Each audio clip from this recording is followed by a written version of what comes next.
Hello mga Miandi! Welcome to my mini vlog again! Bago nga pala ako mag-umpisa dito sa aking mini vlog, maraming salamat nga pala mga Miandi at umabot na nga pala kami sa 1.4k followers. Maliit nga lang para sa iba mga Miandi pero para sa amin nga ni Daddy Kin ay masaya na nga kami at marami na ngayon. For today's video nga mga Miandi, heto't pupunta nga ulit kami dito kay Mama para magtinda. Pero bago nga muna yun ay pupunta nga muna kami ni Daddy Kin sa school at i-enroll nga muna namin si Lindsay. Pagdating nga namin dito sa school mga Miandi, heto't binigyan na nga rin kami agad ng form para pipilapan na nga lang namin para mabilis na nga lang kami makapag-enroll. At sakto rin naman din mga Miandi, wala pa nga ganong mga tao kaya ayan, mabilis nga lang kaming natapos. Hindi na nga rin pala namin sinama si Lindsay dyan kasi saglit lang naman din kami. Kaya ito mga Miandi, pagdating nga lang namin dito sa bahay, nasikaso na nga namin agad ni Daddy Kin itong mga paninda. Naglagay na nga lang muna si Daddy Kin dyan ng kortina kasi nga sobrang init at haltang-halta naman sa akin at nakasombrelo pa nga ako. Heto't inuna nga agad ni Daddy Kin lutuin itong mga chicken balls. At kung mapapansin nyo nga rin pala mga Miandi, hindi na nga rin pala nilagyan ni Daddy Kin yan ng food coloring. Nang mga oras na yan mga Miandi, medyo nagmamadali nga pala si Daddy Kin magluto dyan dahil bigla na lang may dumarating at bumibili nga agad ng chicken balls. Diba? Ang taray, may suki.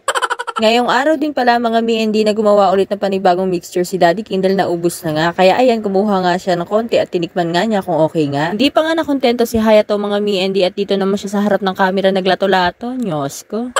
Nina ko pa nga yan sinasabihan si Hayato mga Miandi na sabi ko nga itama na nga muna ang lato-lato at masakit nga sa tenga. Kung mapapansin nyo nga pala mga Miandi, binibilang ko nga rin pala dyan yung chicken balls para malaman ko nga kung ilan nga yung nagagawa ni Daddy Kin. Tapos nanghingi nga rin pala si Hayato dyan kaya ayan sabi ko nga kumuha na nga lang siya. Katapos ko nga mabilang yung chicken balls, eto tilabas ko na nga rin. Dahil tapos na nga rin kami ni Daddy Kin magluto at mag-ready nga ng mapaninda, ako naman ang papalitong babantay dito. Si Nobby naman mga Miandi ayun at busy pa nga at nagluluto pa nga siya. Ayan na nga at may pang merienda na. Meron na nga Shanghai, toge, chicken balls, hot cake at hotdog. Tapos nga pala mga Miandi, itong araw nga na to ay umuwi na nga rin pala yung kapatid ko galing Palawan. Tapos ito nga pala yung ibinigay niya sa aming pasalubong. At doon nga pala siya nag-celebrate ng birthday mga Miandi. At binigyan niya nga rin pala ako ng souvenir galing Palawan. Hindi lang naman ako mga Miandi at lahat naman kami talaga ay binigyan. Nung mga bandang hapon na nga pala mga Miandi, heto't pinagbantay ko nga muna saglit dito si Lindsay. At may ginawa nga lang ako saglit. Pero nandito lang naman si Daddy Kin sa likod mga Miandi habang nagigitara nga siya. Nasabi ko rin naman din sa inyo mga Miandi na meron nga silang tutugtugan sila Daddy Kin kaya ayan panay nga ang practice. At hindi pa nga kami magkakilala talaga niya ni Daddy Kin ay talagang nagbabanda na siya noon pa. Habang ginagawa ko nga tong voice over ko mga Miandi at nakatingin nga ako dito sa video na to ay natutuwa nga lang ako dahil malain na nga talaga yung anak ko. Kalain mo yun na to, utusan ko na nga siya magbantay sa tindahan. Nagpaalam na nga pala siya dyan mga Miandi kung pwede nga daw ay maglalaro na nga raw siya pero sabi ko nga lang wait nga lang at may wawalisin nga lang ako saglit. Tapos biglang nga may lumapit at akala ko nga dyan ay bibili nga siya, yun pala may itatanong lang. Babas na nga rin pala ng bahay ito si Nobby at bagong ligo nga siya. Akala ko naman kung nang gagawin at yun nga, naglato-lato rin.